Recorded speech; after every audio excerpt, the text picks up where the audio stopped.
Bismillahirrahmanirrahim. Assalamualaikum warahmatullahi wabarakatuh. Nama saya Nur Farhana Najwa binti Yusri. InsyaAllah saya akan menerangkan tentang definisi puasa dan selebihnya. Baiklah, puasa daripada segi bahasa adalah menahan diri, manakala daripada segi istilah pula adalah menahan diri daripada melakukan perkara yang membatalkan puasa daripada terbit fajar sehingga terbenamnya matahari. Maknanya sepanjang tempoh kita berpuasa, kita tidak dibenarkan untuk melakukan perkara-perkara yang boleh membatalkan puasa seperti tidur berpanjangan, bersetubuh, makan dan minum dan sebagainya. Dalil yang disyariatkan berpuasa. Auzubillahi minasyaitonirrajim. Ya ayyuhallazina amanu kutiba 'alaikumusyamu kama kutiba 'alal ladzina min qablikum la'allakum tattaqun. Yang bermaksud, wahai orang-orang yang beriman, diwajibkan ke atas kamu berpuasa sebagaimana diwajibkan ke atas orang sebelum kamu agar kamu bertakwa. Surah Al-Baqarah ayat yang ke-183. Di sini bermaksud syariat menyuruh berpuasa bukannya pada zaman kita sekarang, tapi zaman sebelum zaman Nabi lagi dah ada puasa ni. Jadi kita wajib berpuasa mengikut seperti mana yang telah disuruh oleh Allah Subhanahu Wa Taala dalam surah Al-Baqarah tersebut. Terusnya kita pergi kepada hadis Rasulullah SAW berkenaan dengan puasa. Dari sini saya nyatakan dua hadis. Yang pertama daripada Abu Hurairah radhiyallahu anhu bahawa Nabi SAW telah bersabda, sesiapa yang berpuasa Ramadan kerana iman dan ketaatan kepada Allah serta mengharapkan keridaan-Nya akan diampunkan semua dosanya yang telah lepas. Riwayat Al-Bukhari dan Muslim. Hadis yang kedua pula daripada Abu Hurairah radhiyallahu anhu bahawa Rasulullah SAW telah bersabda, apabila telah tiba Ramadan, maka terbukalah semua pintu rahmat dan ditutup semua pintu neraka serta tangan-tangan syaitan dirantai. Maknanya bulan Ramadan ni bulan yang penuh barakah. Maknanya pintu rahmat, pintu rezeki semua terbuka di bulan Ramadan ni. Jadi time ni lah kita nak kena buat perkara yang baik, bersedekah, baca Quran. Sebab apa? Sebab time ni lah Allah berlipat kali gandakan pahala kita, insya-Allah. Allah itu Maha Pemurah lagi Maha Penyayang. Jadi kita pergi kepada syarat wajib berpuasa. Maknanya syarat wajib bagi orang yang puasa, yang pertama perlulah Islam. Inilah keistimewaan dia. Puasa Ramadan ni diwajibkan ke atas orang Islam saja. Maknanya selain daripada agama Islam tidak diwajibkan untuk berpuasa. Sebab bila mana seseorang itu Islam, maknanya dia perlulah berpuasa. Yang kedua, baligh. Maknanya orang yang telah sampai akil balighnya perlulah berpuasa dan diwajibkan untuk berpuasa. Maknanya dia tidak diwajibkan oleh kanak-kanak, tetapi ianya boleh diasuh dan diajar daripada kecil lagi kanak-kanak ni supaya berpuasa, supaya nanti dah besar nanti dia dapat biasakan yang puasa itu dan perlu memaknai puasa yang sebenar itu macam mana. Dan yang ketiga, sihat dan bebas daripada uzur syar'i. Ini adalah perkara wajib yang kita perlu tahulah. Orang yang datang, orang yang sihat dan dia bebas daripada uzur syar'i ini, pada haid dan nifas, perlulah berpuasa. Dan malah orang haid dan nifas ni tidak digalakkan untuk berpuasa, malah diharamkan untuk berpuasa. Jadi orang yang bebas daripada itu perlulah berpuasa. Jangan nak buat tak puasa pula, tahu, kena puasa. Dan yang keempat adalah berakal. Tidak diwajibkan ke atas orang yang tidak berakal untuk berpuasa, seperti orang gila, macam tu. Alright. Kita pergi kepada syarat sah puasa. Yang pertama, syarat sah puasa adalah Islam. Bila mana puasa kita itu sah, kita perlulah Islam. Kalau orang tu orang kafir, tak sah puasa kita. Sebab hanya mukmin yang berdalam hanya insan yang berdalam mukmin dan Islam sahaja yang dikira sah puasanya. Dan yang kedua pula iaitu berakal dan memayis. Seperti mana kalau kita ada saudara mara atau tak ada salah siapa-siapa pun, orang yang dia kurang upaya ataupun orang cakap orang gila, orang yang tak ada akal dan sebagainya, tidak sah puasa bagi dia kerana dia tidak berakal dan sebagainya. Manakala yang ketiga adalah niat. Nak sah puasa adalah niat kan.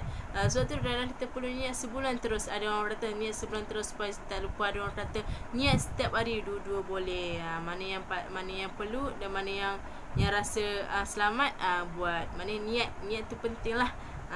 Kalau kita tak niat, macam mana kita nak peroleh pahala kan. Setiap perkara yang kita buat tu kena ada niat dia. Yang ketiga, suci daripada haid dan nifas. Bila mana seseorang wanita itu datang haid ataupun nifas, tidak sah puasa baginya. Maknanya bila mana dia suci daripada haid dan nifas tu maknanya dia sah puasa lah. Kalau dia ada haid dan nifas, tak sah puasa dia. Senang ya. Tu faham ya? Dan yang keempat lah, menahan diri daripada melakukan perkara-perkara yang membatalkan puasa. Ni selain daripada yang saya sebut ni, tak ada salah makan, minum, perkara-perkara yang membatalkan puasa. Maknanya sah puasa tu bila mana kita meninggalkan perkara-perkara yang boleh membatalkan puasa. Okey? Faham ya? Assalamualaikum warahmatullahi wabarakatuh. Nama saya Noshifah Najah binti Ahmad. Saya ingin membentangkan subjek fiqh ibadah yang bertajuk sunat-sunat puasa. Yang pertama ialah bersahur. Diriwayatkan daripada Anas radhiyallahu anha bahawa Nabi Muhammad sallallahu alaihi wasallam bersabda, "Bersahurlah kamu, kerana sesungguhnya sahur itu ada keberkatan." Riwayat Al-Bukhari dan Muslim. Rasulullah pun suruh kita bersahur supaya tubuh badan kita bertenaga untuk melakukan ibadah di waktu pagi berpuasa. Okey. Yang kedua ialah mempercepatkan berbuka puasa apabila terbenamnya matahari. Sabda Rasulullah SAW, "Kekalkan umatku dengan kebaikan sebagaimana mereka mempercepatkan berbuka puasa." Diriwayatkan Al-Bukhari dan Muslim. Rasulullah suruh kita kekalkan berbuka puasa awal waktu. Dapat pahala, tak rugi pun kita berbuka puasa pada awal waktu. Seterusnya, disunatkan berbuka puasa dengan tamar iaitu kurma dan dengan air dahulu. Ia adalah sunnah Rasulullah, jadi kenalah ikut. Seterusnya kita masuk kepada sunat-sunat puasa. Yang ketiga ialah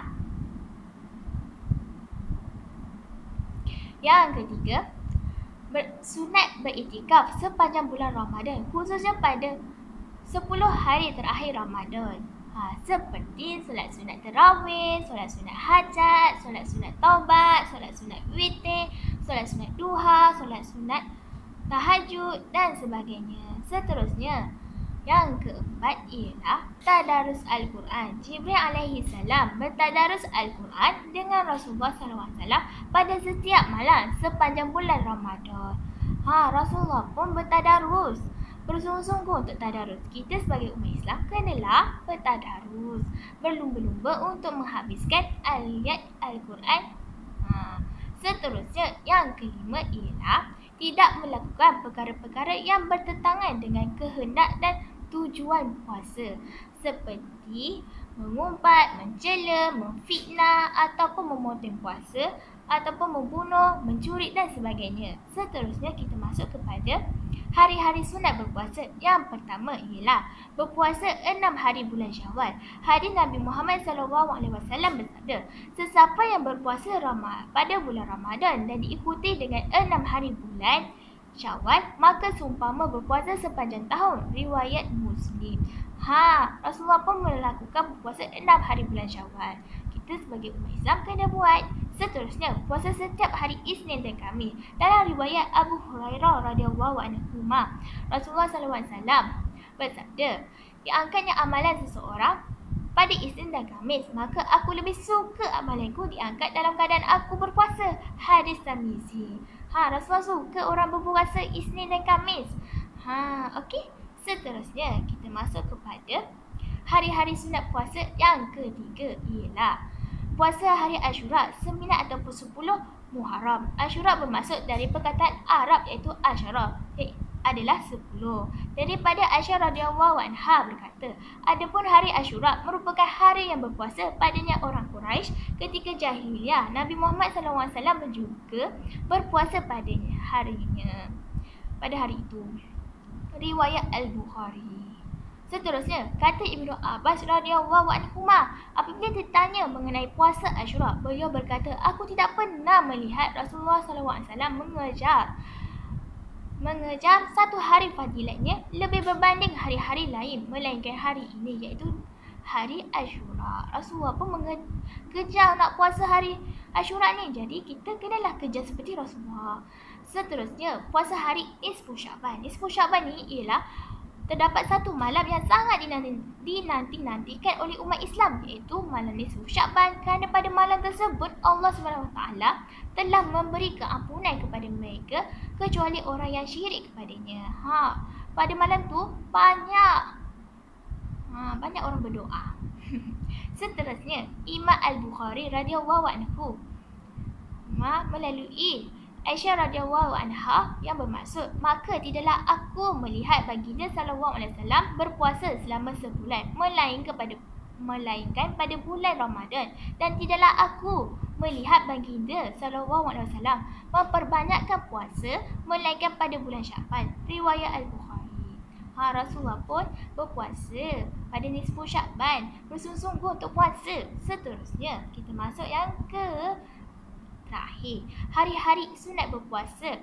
Puasa 3 hari setiap bulan pada hari putih. Hari putih ni apa? Kerana pada malam-malam tersebut bersinarnya bulan purnama dengan sinar rembulan yang putih. Harinya ialah 13, 14, 15 setiap bulan Hijrah. Hadis Rasulullah SAW dari Abu Hurairah radhiyallahu anha berkata, kekasihku Rasulullah SAW mewasiatkan kepadaku 3 nasihat. Aku tidak meninggalkan hingganya aku mati, hingga dirinya yang mati, dan berpuasanya yang ke ada 3 tau. Berpuasa 3 hari setiap bulan, iaitu dipanggil Asyamubid. Yang kedua, mengerjakan solat duha. Yang ketiga ialah mengerjakan solat witir sebelum tidur. Diriwayatkan Abu Hurairah. Seterusnya, perkara-perkara yang makruh bagi orang berpuasa, yang pertama adalah berkumur dan memasukkan air ke dalam hidung ketika berwuduk secara berlebihan. Ia makruh tau, jangan buat.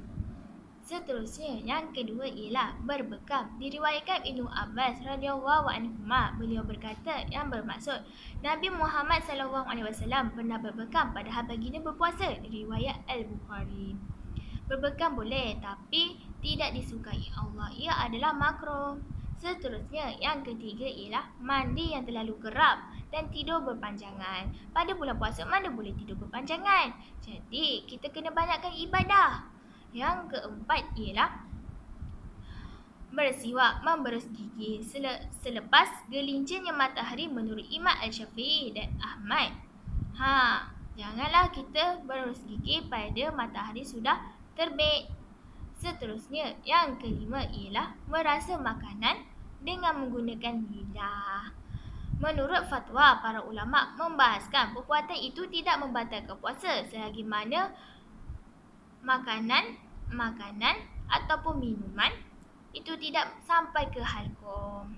Seterusnya kita masuk kepada hari-hari yang haram berpuasa. Yang pertama ialah puasa pada hari raya Aidilfitri, iaitu pada 1 Syawal, dan yang kedua puasa pada hari raya Ailadha, iaitu pada 10 Zulhijjah. Yang ketiga ialah berpuasa pada hari Tashrik 11, 12 dan 13 Zulhijjah. Yang keempat ialah hari Syak, iaitu hari yang ke-30 bulan Syaban. Ini kerana apabila anak bulan itu tidak kelihatan dan orang ramai yang meragui hari itu sama ada hari bulan Syaban ke ataupun Ramadan. Jadi janganlah melakukannya, haram. Seterusnya, hari-hari makruh berpuasa.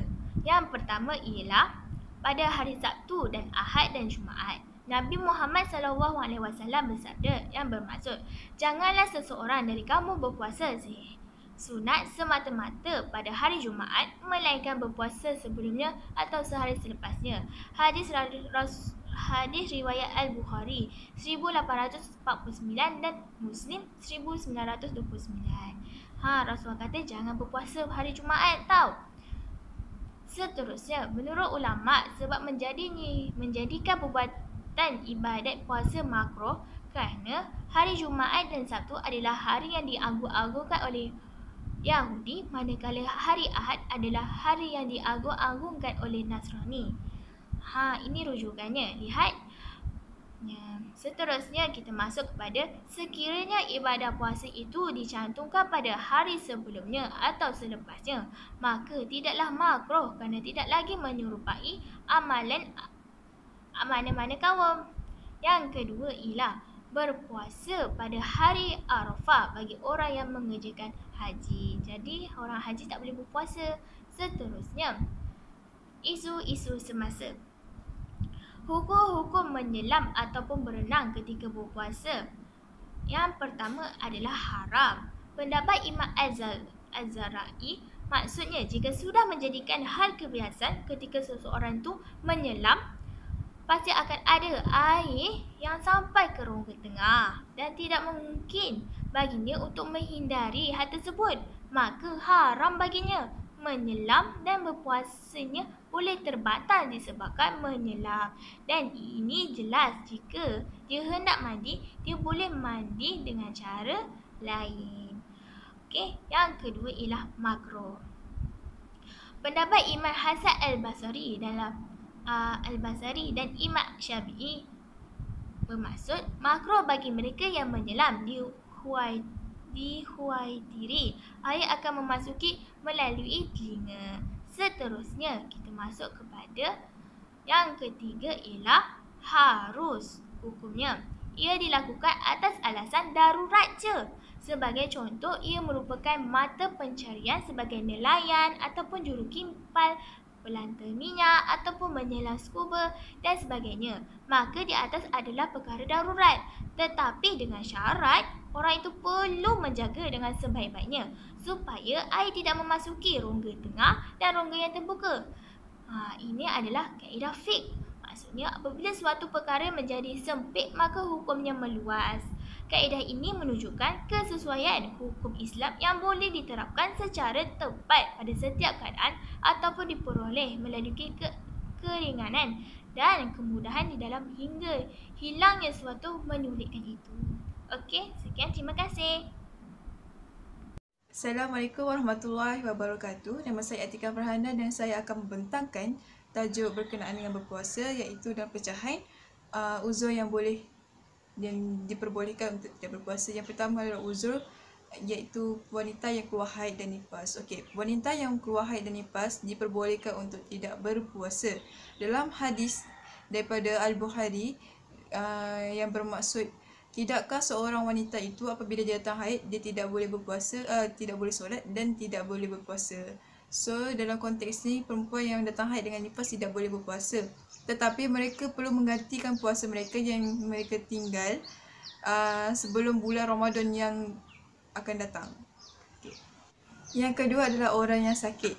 Jadi, orang yang sakit dibenarkan atau diperbolehkan untuk tidak berpuasa, tetapi sakit itu mestilah sakit yang boleh memudaratkan diri, bukan sakit yang ringan seperti sakit perut, batuk, sesama. Itu tidak bolehlah untuk tidak berpuasa. Yang tidak boleh berpuasa ni, yang diperbolehkan ni adalah orang yang sakitnya amat-amat tenat.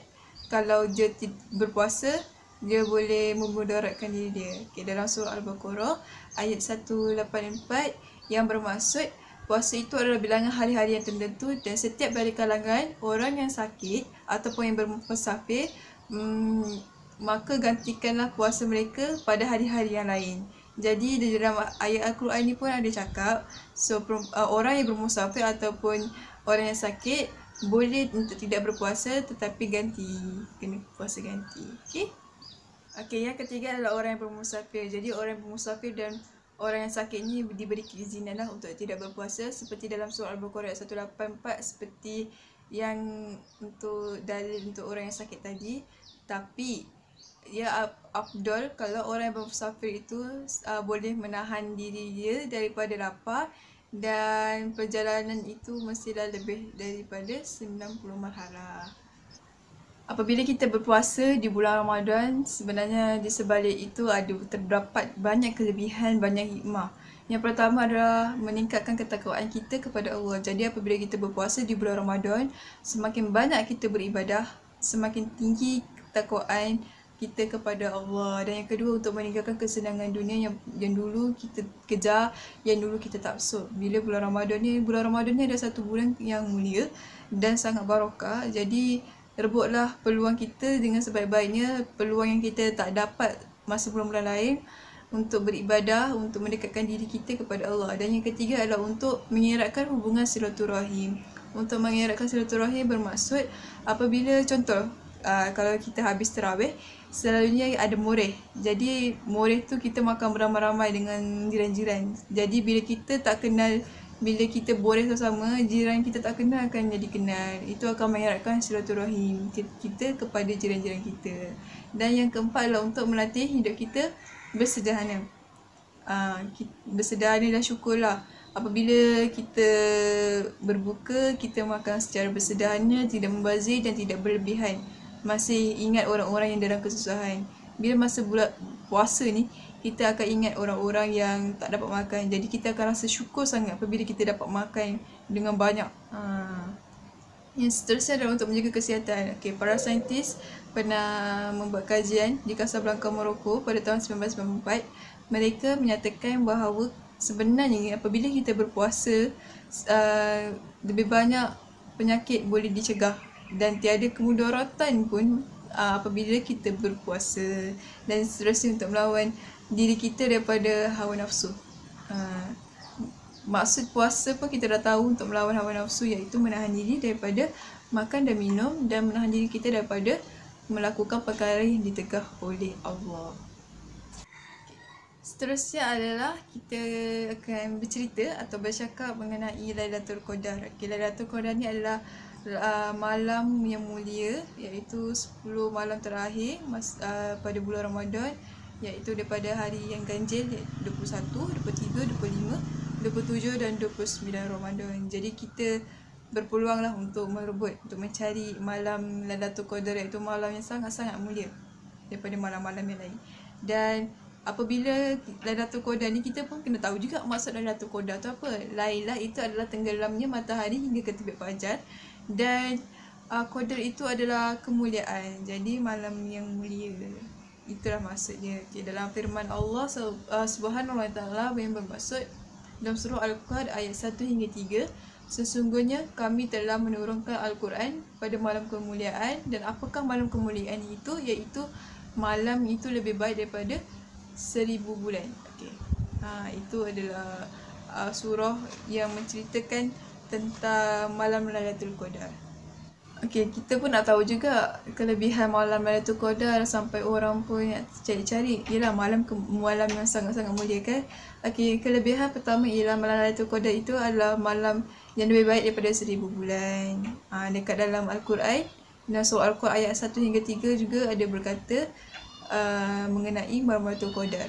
Yang kedua adalah pada hari itu, pada malam itu malaikat turun. Sebab bila malam Lailatul Qadar ni suasananya tenang. Satu dia tenang, satu lagi suasananya sangat mendamaikan. Yang ketiga tidak terlalu panas dan tidak juga terlalu sejuk. Dan yang keempat masa hari itu terasa sunyi. Dan yang ketiga adalah malaikat Jibril turun untuk membawa rahmat daripada Allah. Dan yang keempat juga untuk mendapat keselamatan dan kebaikan tanpa kejahatan. Sekarang ni kita akan bercerita pula mengenai iktikaf. Iktikaf ni adalah satu cara kita mendekatkan diri kepada Allah dengan kita berada di dalam masjid, dan perlulah orang Muslim dalam rumai serta bebas daripada haid dan juga nifas. Kalau kita nak tahu sesuatu tu, kita kena tahu rukun kan. Jadi rukun untuk kita beriktikaf ni ada 4, iaitu mutakif, iaitu orang yang beriktikaf lah. Kalau tak ada orang yang beriktikaf, macam mana kita nak beriktikaf kan. Yang kedua adalah masjid. Kita kena ada dalam masjid, tidak boleh di dalam surau. Perlu masjid dan tidak boleh tinggal dalam rumah. Dia punya kena masjid juga. Yang ketiga adalah niat. Kalau kita ni berniat untuk beriktikaf dalam masjid. Jika tiada niat, maka tidak boleh dilaksanakan lah. Dan yang keempat adalah menetap. Jadi beriktikaf ni adalah sunnah muakkad, sunnah yang sangat dituntut oleh kaum lelaki. Itu sahaja daripada saya. Maaf salah silap. Assalamualaikum.